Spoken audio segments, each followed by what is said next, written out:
Welcome to Product Momentum, a community of thought leaders and learners coming together to celebrate the product people who are shaping our way ahead. Inspired by our most pressing questions and insightful guests, we'll explore the challenges you face and offer practical, hands-on guidance your team can implement today. This is Product Momentum. Here are your hosts, Sean Flaherty and Paul Gable.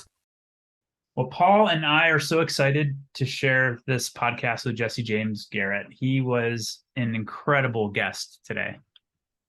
Yeah, Sean, I am over the moon with the just the time that he was able to spend with us, but the insights that he was able to share. I think one of the big takeaways that stuck with me is the ability to influence an organization can be more meaningful than any promotion or title or anecdote of accomplishment of happy stakeholders. That really resonated with me. I think that's going to land well with the folks who are in for this ride. Yeah. And, Jesse's been in this industry since day one. He's seen it all, and he's seen lots of changes in terms of how the jobs have diverged and specialized and how the industry's evolved and matured. And his predictions about the future are really powerful. So dial in and listen closely because he's got a lot of great ideas to share. Let's get after it. Well, hello, everyone, and welcome to the pod. Today, we're really pleased to be joined by James Garrett. Jesse's been one of the most prominent voices in digital product design for more than 20 years. His career highlights include co-founding the groundbreaking UX consultancy Adaptive Path, writing the foundational book The Elements of User Experience, whose iconic 5-plane model has become a staple of the field, and defining Ajax, the dynamic interaction model that transformed web technology and design in Web 2.0. His work has been published in more than a dozen languages, and he's a frequent keynote speaker, making designers and organizations more human-centered in their work. Jesse, thanks so much for joining us today. Happy to have you. Thank you for having me. Absolutely.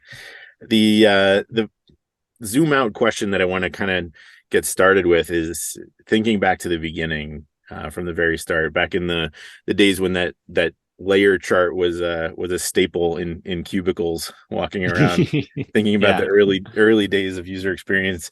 What are the biggest differences that come to mind as you look back over the beginning when user experience began to coalesce in the late 90s? What are those things that are different versus today, back then, as you reflect, that have changed and grown in the industry, in the community?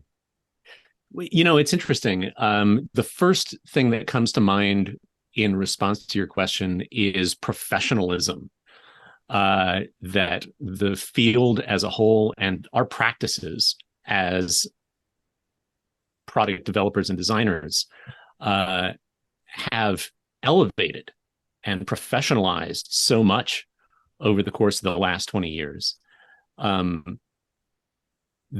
there are whole careers in this that kind of didn't really exist before.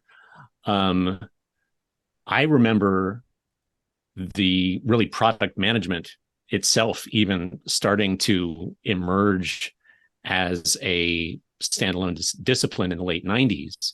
And the idea that you had someone who was just thinking about how to manage the delivery of a product was a radical idea at that time. Never mind, the notion that it could be formalized and standardized to the extent that it is now. So we are a much more professional bunch than we used to be. And at the same time, there are more amateurs than ever because the field is gigantic. I mean, if you think about how much product development, how much digital product development there is going on right now today in the world compared to this day 5 years ago, this day 10 years ago, this day 20 years ago. You've got the explosion of just tech startups to begin with. You also have the fact that there are so many individuals and entrepreneurs and kind of like one-off little projects happening all around the edges. There's so many people making software now. And in fact, in almost any kind of business, other business that you happen to have been in, if you're in at any kind of scale at all, you are now also in the software business.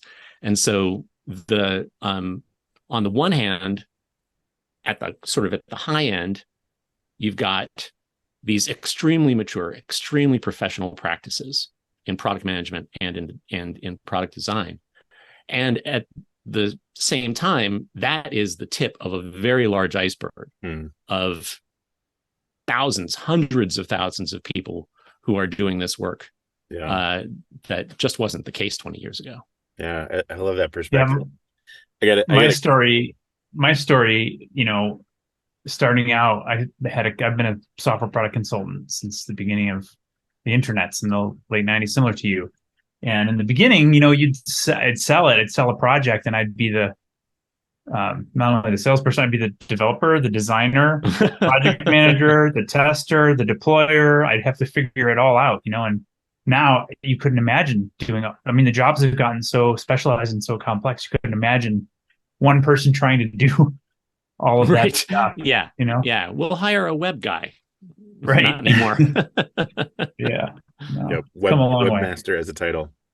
Mm-hmm. I have a quick curveball follow-up from my first question for you. What do you miss about the proverbial good old days? What do you look back on when things were still the tectonic shifting hadn't settled out and things were still brand new? What do you look back on in those days and maybe miss or think fondly about?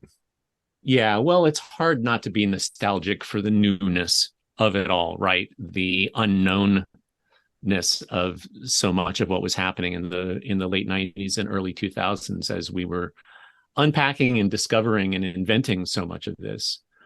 But again, on my point of professionalism, in the absence of professionalism, anybody doing this work was somebody who found their way into it because they were really motivated, because they were really interested, or they were really good at it.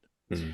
And so what that meant was that in those days, when I was engaging in these projects, when I was fortunate enough to have a team around me and not just be a solo do-it-all guy, I was meeting some really interesting people who came from a really wide range of different perspectives, who had all read different books and had different philosophies and different influences in the work that they did. And so, because nobody could go to school for any of this stuff, there were no textbooks, there was no conventional wisdom, there were no best practices to fall back on. So everybody had to sort of survive by their own wits. And that made for some really interesting and vibrant and dynamic working environments that are a little harder to find these days, I would say. When it comes to the need for the domain management and leadership, sort of the maturity, the professionalism that you're alluding to, what would you tell folks that are aspiring to become maybe director level and above, leaders of designers, leaders of product people? What are some ways that you're looking at the future and saying, how do we cultivate leaders in this space that are more than doers, creators, thinkers, creatives? What are you coaching and leading people through in those kind of conversations?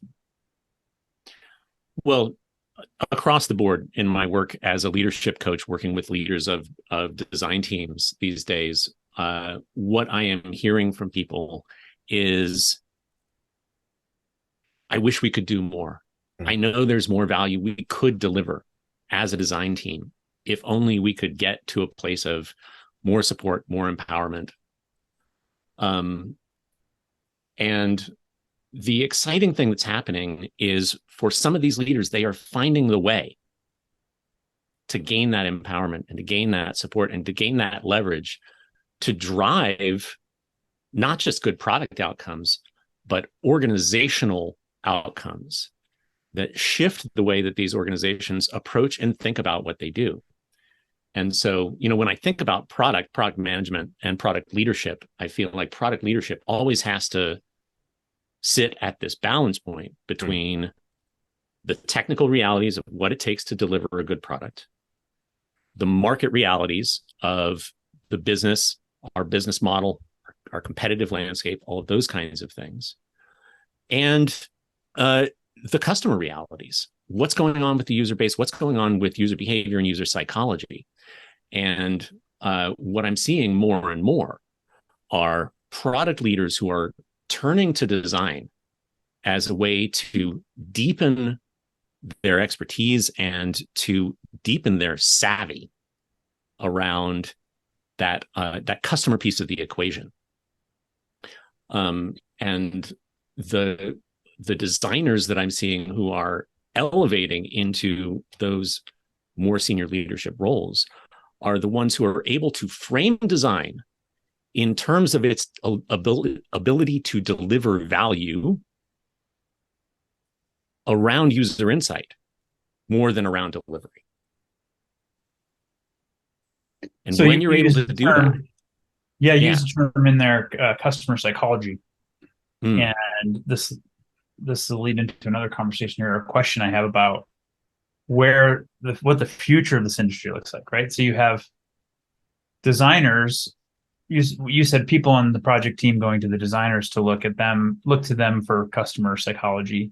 And I see a lot of the great on the product side of the house, a lot of great product leaders doing the same thing. It's almost like there's this convergence, happening on the creative side of the house. And I've always seen it as like the creative. You got to deliver the thing predictably, and then you got to deliver what's possible. And that's you have to figure out what's possible. And that's the design/product side of the house. Yeah. I think that's true. I think there's an interesting parallel too here in the relationship between product and engineering. How deep does a product manager's engineering expertise need to be in order for that product manager to make smart, well-founded technical trade-offs? Because that's part of the job, right? And so there's that element, which there are a lot of product managers who come into product management from an engineering background, from a deep understanding of engineering practice, engineering processes, what it takes to deliver solid code, but who don't have that same level of sensitivity on the customer side. And the evolution of the role, I think that, as we start to look at product management elevating from a more operational sort of a function, the way that it was 20 years ago, toward more of a strategic leadership function, those product leaders are going to have to incorporate that customer perspective into their decision making, into their prioritization, into their envisionment of the products that they're leading. All right, so if I can rephrase that, the strategic leadership of the future is really about digging really deep into the customer psychology, customer empathy, really getting to understand who it is the product exists to serve. And from what I gathered from the very beginning of this conversation, it's not just about the product, it's also about, you said, organizational outcomes. Which I find really, really intriguing. Like, I want to pull on that thread. So when you say organizational outcomes as well, these leaders need to not just be thinking about the product. Right. They need to be deeply about their teams, how they're structured and how they're growing and learning, and the skills of the future, right? And some of those are organizational and operational considerations. So I know of and have worked with multiple design leaders for whom they did a whole bunch of user research, customer insight, deep psychological analysis stuff, developed some models out of that to help them get inside the heads of their users and what was going on with user behavior. And then they reorganized their teams, their design and their development teams around their behavioral model. And in their mind, this is going to make them more effective at going to market. And as those kinds of processes become more sophisticated and become more mature, you're really going to start to see some significant differentiating in the market between the organizations that have developed this capacity to do this deep core analysis of user behavior versus the ones who are flying by the seat of their pants, who are making up as they go along, who are making all their decisions according to the fiat of a product manager who may or may not have any exposure to or sensitivity to these kinds of customer insights. Yeah. I'm going to ask us to maybe take a quick sidebar down a thought experiment on exactly this topic. 20 years ago, no one could have imagined that we would be as mature or as professional as we are today. But looking back, it almost couldn't have happened any other way. It was always going to happen this way. Yeah. taking out your crystal ball for a minute, I'm going to ask you to do something dangerous and predict the future. Looking another 20, 30 years down the road, you started to talk about these organizations that have the maturity and the depth to understand these things versus those that fly by the seat of their pants. What kind of things do you see coming down the pike in the next decade or two that are going to shape the community? What things don't we know now that you think product leaders might be? And again, thought experiment. It's just for the sake of conversation. But I'm curious where you see things going, because you were with Adaptive Path. You were there at the start. I'm curious to get your take on where you think things are going. Well, we're continuing to evolve our understanding of how to apply analytics effectively in our work. And there's been a lot of investment in trying to find universal or semi-universal metrics that every product can be managed against.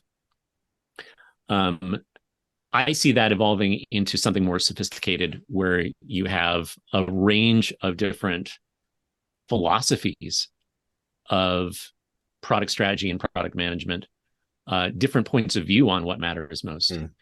And I would not be surprised a bit to see, some factions arise as we sort through the best way to do it, because as it's getting bigger and bigger and more professionalized, we're realizing more and more that one size doesn't fit all for this kind of stuff. Yeah. The other part of it, in addition to the organizational and operational piece of it, is the cultural piece of it. And this, I think, is where the real potential for cultural change of a type that we haven't seen before is really there.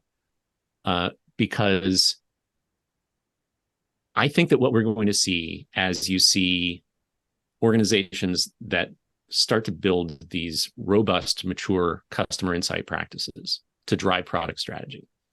Maybe that sits in product, maybe it sits in design, maybe it sits in a third place that product and design are participants in some way. But imagine an organization that has dialed in its process for understanding its customers and has been executing that process repeatedly for 10 years, for 15 years, for 20 years. You now have a level of institutional knowledge that hasn't been possible before. You also have the presence of that body of knowledge in the organization in a systemic way that didn't exist before, which means potentially you now have an organization that operates culturally in different ways, because people are making different decisions because they have awareness of different factors in their decisions. So the opportunity, the potential here is for human-centered design to drive human-centered decision-making, which eventually brings about human-centered culture within organizations. I love that. It's such an aspirational yet approachable take on how we work and where we're going.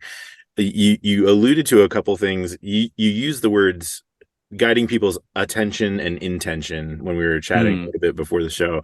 And I'm curious, is that where you intend to help people? Are those the levers that you're trying to help people most with? What do you mean when you talk about attention and intention in the work that you're doing today?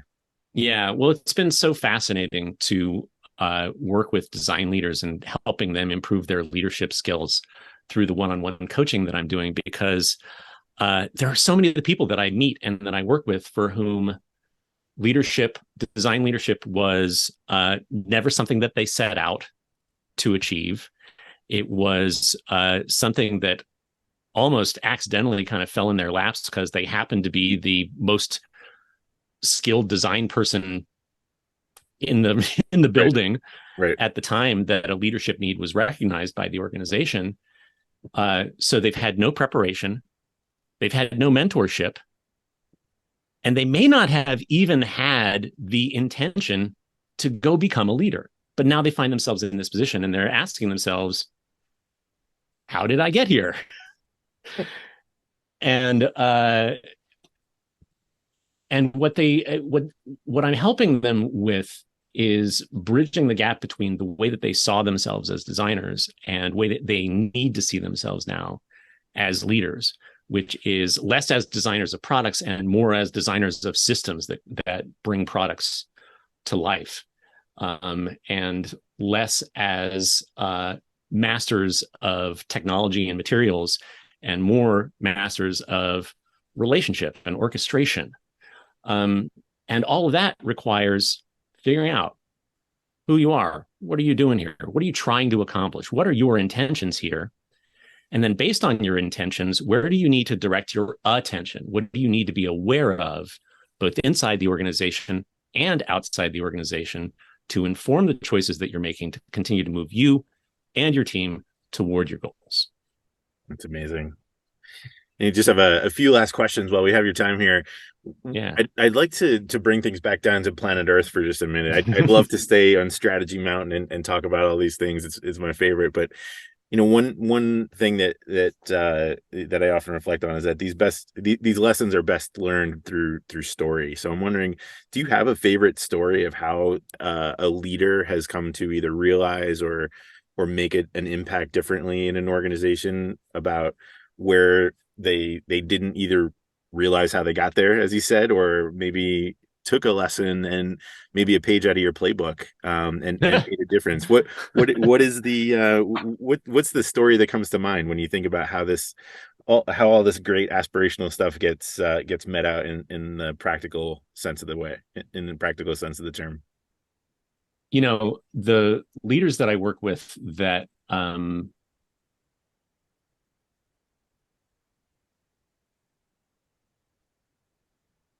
when I talk with the leaders that I work with about what makes them feel the most successful in the work that they're doing, it is almost always when they feel they are changing the conversations that are happening around them. More even than hitting their deadlines or hitting their metrics or getting that promotion or building that team.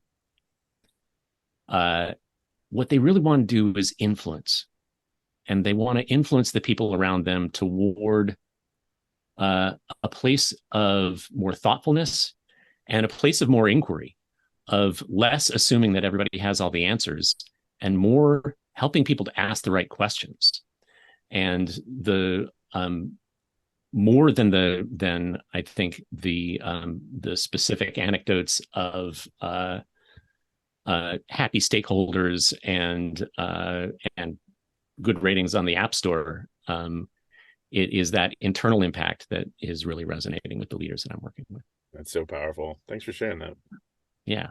All right, Jesse, I'm going to test my ability to listen to the insights you've been able to provide us. This, by the way, has been for me an incredible experience, having the opportunity. You've been one of my heroes. I'm just going to put that out there for the audience.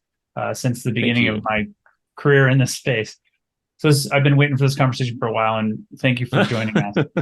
But beyond that, so I've collected a bunch of takeaways. I think I have a record number here. I've got like 9 solid takeaways. So I'm going to state them, give you a chance to respond to each of them, if you don't mind. Okay. We'll go through that little process. The first thing I captured was that leaders need to drive not just product outcomes, but organizational outcomes. Yeah. I would say that's, in a lot of ways, that's the big difference between management and leadership. When people talk about what's a manager versus a leader, and you can talk about authority versus soft power and all of those kinds of things. But I think that what you just described is really what it comes down to. Cool. The second one I captured, and some of them are interrelated here, and I'll talk about that a little bit as I describe them. But the second big thing I captured was this need of product design leadership. And I'm going to merge these terms, product and design leadership, because we're building products together, and it's not a competition, right? So we know that the skills that live in both of those houses are needed for the future, and we know that there's some kind of convergence going on. We don't know what that looks like. It's still pretty early, but anyway, you stated there were 3 sort of realities that these leaders have to balance, and they're the product realities, the business realities, and the customer realities. And and getting those things in proper balance. Really, the underpinning thing that captured my attention there was your statements around customer psychology really driving a lot of success in product. But it's those three key things that need to get balanced. Yeah. Yeah. All right. The third thing I captured was balancing, like strategic leadership is about making sure we keep our eye on the ball, like keeping the focus on what's possible. The term you used was envisionment around the the evolution of really customer insights and really deep understanding of our customers with predictability and actually getting something out the door, and that whole conversation around engineering. So that's another key job of product design leaders. Yeah. Yeah, absolutely. That's important. Fourth one, I love this one, is that the products that will succeed in the future will be those that have teams that deeply understand their customers and users, period. So this practice of really getting at deep customer insight, that's sort of a recurring theme. I think along with that, a culture that is willing to listen. It's not enough to gather all the data and you just have an army of research teams who are constantly churning out reports. You've got to have a way that data gets integrated into your decision making. It's that integration that's important, because if the integration doesn't happen, it's not valuable. Yeah. The fifth thing I captured was that one size does not fit all when it comes to team organization. And one little snippet that I captured from you that you kind of squeaked out of your mouth was about maybe even organizing teams around customer insights. I thought that was a really clever sort of way to think about, the granular organization of your teams. Yeah. It's a real strategy that is working with real success out there. All right. So along with number 6, how we adapt in the future. So the most adaptable, most successful, most probably strategically successful firms' products of the future will be those that create systems for learning how to better collect deeper customer insights. That's next level. Exactly so. Yeah. Systematize it. All right. 7, we need to focus less as designers of products in the future and more as designers of systems that build relationships. Those weren't your exact words, but that's what I captured from the... I think that is true. It's especially true for leaders. I would say that if you're a product designer, you probably are, pretty focused at the product level. But once you're elevating to the leadership level, your vision needs to extend beyond the product that is your domain. And I love that you use that word relationships. You used leaders of systems, leaders of relationships. If you put that together, it's leaders of systems that build stronger relationships. Those are the ones that are going to have a future. I love it. Number 8 was learnings need to come from both inside and outside of the organization. And this is a thing I've seen a lot in my history. Like teams either are so focused on going and learning from the outside that they forget that they have a place to experiment in their real normal day, or vice versa. They get so focused on trying to get the job done that they end up navel gazing and forget that there's a whole world out there that's learning around them. Yeah. And that's an important balance to strike. The tendency to double down on what has worked in the past rather than attempt to push beyond it towards something new, I think is also a big cultural factor there. For sure. And the last one is that when leaders feel successful, it's when it's when they have the opportunity to and do influence the quality of the conversations that are occurring. Yeah. When they're not around. Because you can't be in every conversation that's occurring. Oh yeah, that's very true. That's very true. If you're not influencing, if you're only influencing the conversations that you're in, you're probably not effective as the leader. Awesome. So with that, we're going to wrap up with just a couple quick questions. One is, Jesse, how do you define innovation? How do I define innovation? Innovation is about creating new things that meet people's needs in unexpected ways. Oh, I like that. I like that introduction of the word unexpected. last thing before we let you go, where can people find you? What are you working on? What are you thinking about? Maybe what do you recommend a product manager or design leader pick up and read? What's on your mind? Well, so I have a podcast of my own. It's called Finding Our Way, and I do that with my friend Peter Merholtz, who co-founded Adaptive Path with me. He and I are both independent. I'm a coach. He's a consultant. We both work with design leaders, and we have some really enjoyable, stimulating conversations there, sharing our perspectives and kind of bouncing off of one another. And so that's something that I recommend people check out if they're curious about more Absolutely. of my thinking. Yep, we'll link that in the show notes for sure. Yeah. And beyond that, if you want to know more about my coaching, my website is jessejamesgarrett.com. All right, we'll put the link in the write-up. Thank you very much, Jesse, for joining us. It's been a pleasure. I learned a ton. This has been so fun. Thank you. Absolutely. Cheers. Take care.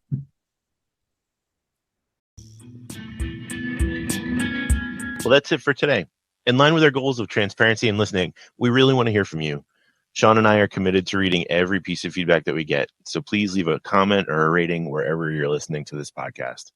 Not only does it help us continue to improve, but it also helps the show climb up the rankings so that we can help other listeners move, touch, and inspire the world just like you're doing. Thanks, everyone. We'll see you next episode.